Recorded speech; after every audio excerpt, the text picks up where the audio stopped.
We are at the palace of Ezendigo of Ibadan land and Oyo State. What am I talking about? Is none other than Eze Dr. Alex Anozie. In time past, and let me say presently, we've been hearing of Boko Haram, we've been hearing of militants. Now we are hearing of hip-hop. And I want to believe that all the other factions were coming up because they wanted to get something from the government. Should we say the Igbos also want to get something from the government? That's why they are coming with hip-hop. There is accumulation of grievances. Accumulation of grievances in the mind of the Igbo people. When our children, when they see all these things happening, they feel cheated. They feel they do not belong. But these are people, according to their own thinking, they may be wrong or right. They are contributing wonderfully to the development and growth of Nigeria. Yes, every part of Nigeria, the Igbo man is there working hard, developing that part of Nigeria. So I think everything should be done when all these areas I have mentioned now are taken care of. Let there be justice for Yoruba man, let there be justice for Igbo man, let there be justice for Hausa man, let there be justice for South man, let there be justice for Middle Belt man and woman, let there be security of life and property, let there be corruption should fly away from this country. Let there be, you know, we talk about federal character, but federal character is not in practice in the true sense of it. So all these things are things that wounds the mind of the Igbos. And they said, okay, we have been calling on this, shouting, and nobody is listening. Let us be allowed to go and stay in our own enclave and arrange things the way it will suit them. Maybe if they go there, kidnapping will stop, armed robbery will stop, corruption, they will devise means to checkmate all these things. There was a time crime was so high all over the country. In the East, they came out with an outfit called Bakassi. And when Bakassi was on, well, if you are walking the street and your purse, wallet drops with money there, you go to anywhere you are going and you come back and pick it. Nobody will touch it. Nobody will look at it. It was that's nothing but the truth. So they may be feeling that if they are on their own, they will arrange things the way they will have peace of mind and they will have security of life and property and so on and so on. They may be right or wrong. Are you in support of the creation of the Republic of Biafra? I am not in support of breaking up Nigeria. I am not.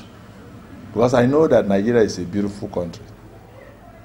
All we need to do is to fix things the way they should be. You know, no tribal sentiment, no ethnic group. I am from this social group, I am from this social ethnic group, I belong to no religious sentiments and everything. Things should be done the way it is right.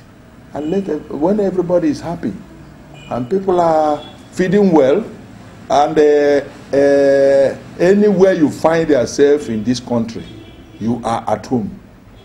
I support one Nigeria to continue. Okay? But our children, like I told you, they did not see the war. They did not witness the war. They are only hearing about it. History is telling them what happened during the war. They never experienced it. But they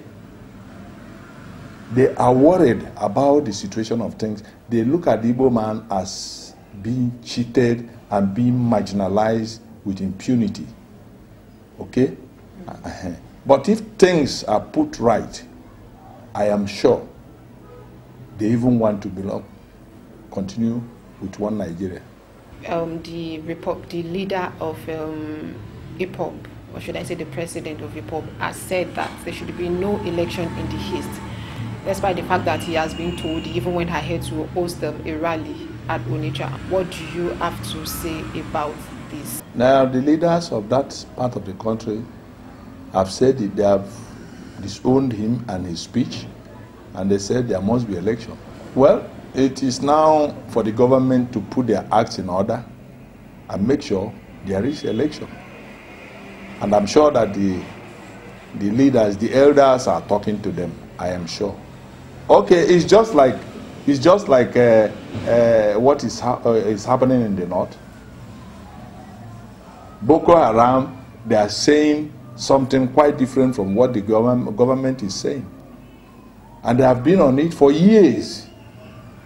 And they are still on it, wasting lives, making life miserable for every human being living in that part of the country.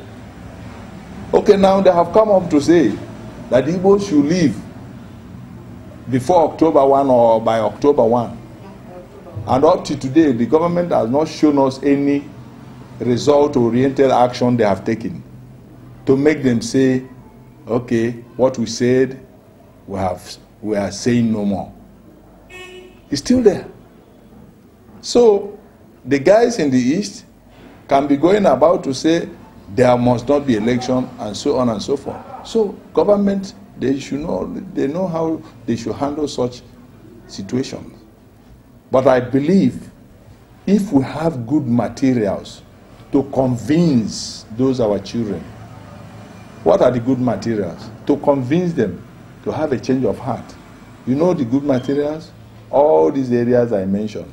Justice should be seen to be done in Nigeria for every ethnic group. Fairness, equity, no killings, security of life and property. So when you are now talking to the children, you will be telling them, look, we have all these things. We have all this in place. So why are you making, look, you better stop it. But when you are talking to them, and they will be showing you all these things, reminding you of all this that are still happening in the country, you feel weak to push your point through. I don't know if you are getting my point. I am getting it. Yes. So God should help us. God will help us in this country, Nigeria. Like I said, Nigeria is a beautiful country. It would be my wish, I'm saying my personal opinion, it should be my wish that we continue. Okay, look at the beautiful manner. Look at this western part of the country. We are all feeling at home here. For example, myself, I have lived here for 40 years. That's a long time. Yes, all my children were almost all born here. Peacefully. We are not complaining. So why should I now come out and begin to agitate for a separate country from this peaceful part of the country? We want things like that to happen all over the country. Yorubas that are living in Igbo land should feel safe and secure.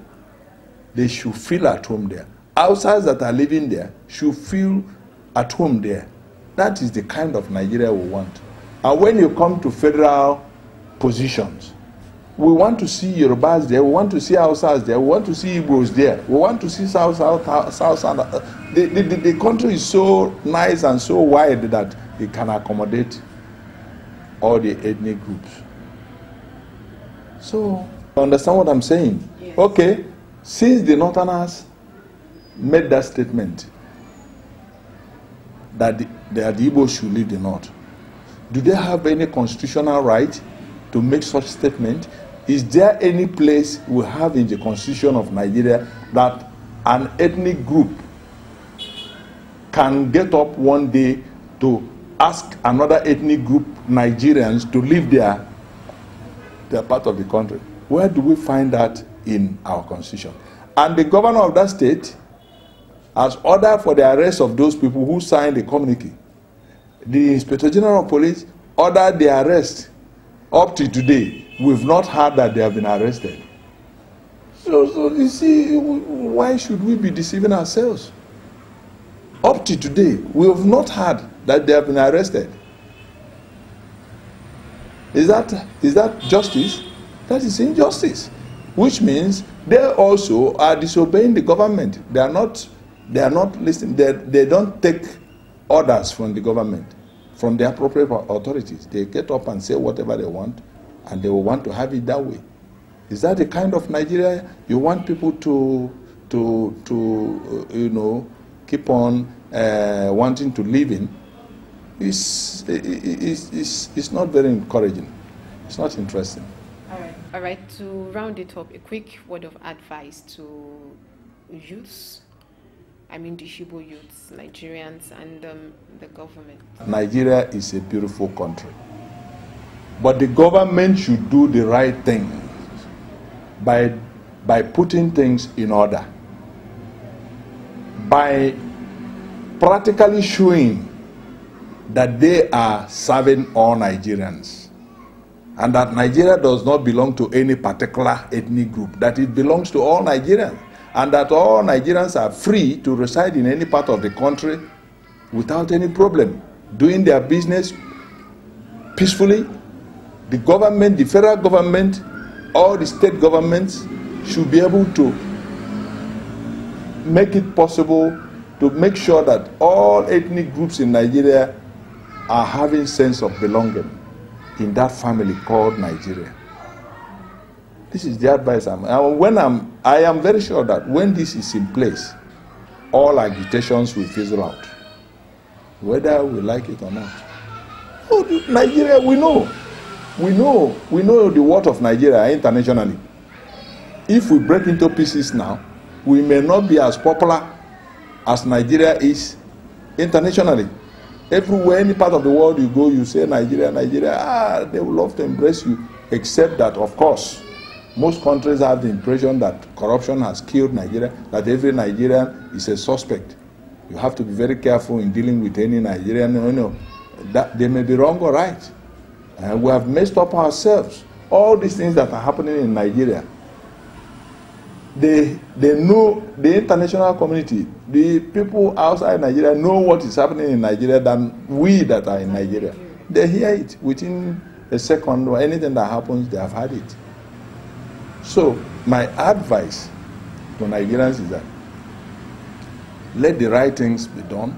Let the government speak, showing clear that they are not supporting any injustice, and they are not applying injustice, and that life and property must be secure in any part of Nigeria, and that they should prove themselves, showing everybody that they are serious. Then there will be peace everywhere. So my advice is that we should continue with our beautiful one Nigeria, peaceful one Nigeria devoid of injustice, killings here and there, corruption. Look, how I feel. And then government should do everything to see that the economy improves. Because they say that a hungry man is an angry man. When there is food on the table of people, they will continue to manage so many faults. But when there is no food on the table, everybody is angry. A very little thing will provoke one. So that's my advice. The federal government should. Unfortunately, our president is down in health, but by the special grace of God, he will soon come back. God will do the magic. God will do the miracle. He will get well. Thank God for the acting president now, who is doing wonderfully well. He's doing wonderfully well. God is using him to make sure there is no vacuum. And I'm sure we shall get over all these things. But I am appealing to Nigerians. Let's love one another. Sincerely love one another. The Igbo man should love the Yoruba love Igbo. Igbo, I love Hausa, Hausa love Igbo. just let's begin to marry ourselves. I'm happy that is already happening. Yes, Hausa man, I marry Igbo woman, Igbo man marry Hausa lady, Yoruba marry Igbo, Igbo marry Yoruba. These are the things that will be making us. Already that is happening. Oh, that is happening, and that is why you discover that it is not very easy to go to see another war come to take place in Nigeria, because we are already interwoven. I have my close relations who are married to Hausas and Yorubas. When you are thinking of war, you will remember those your offsprings, those your extended family relations, in-laws, friends, good neighbors, good. You begin to think, if there is war now, everybody will begin to suffer. We do not want war at all. Let federal government call Nigerians. Let us sit down. Let us sit down and talk and talk. It is always good to judge than to war. Let us sit down. Look at things critically with all sincerity. For Nigeria to be great, we have to work together in love to build a great Nigeria, to build a great nation. And yes, as he said, encourage inter-ethnic marriage, encourage inter-tribal marriage. I love you. I'll see you some other time. Bye for now.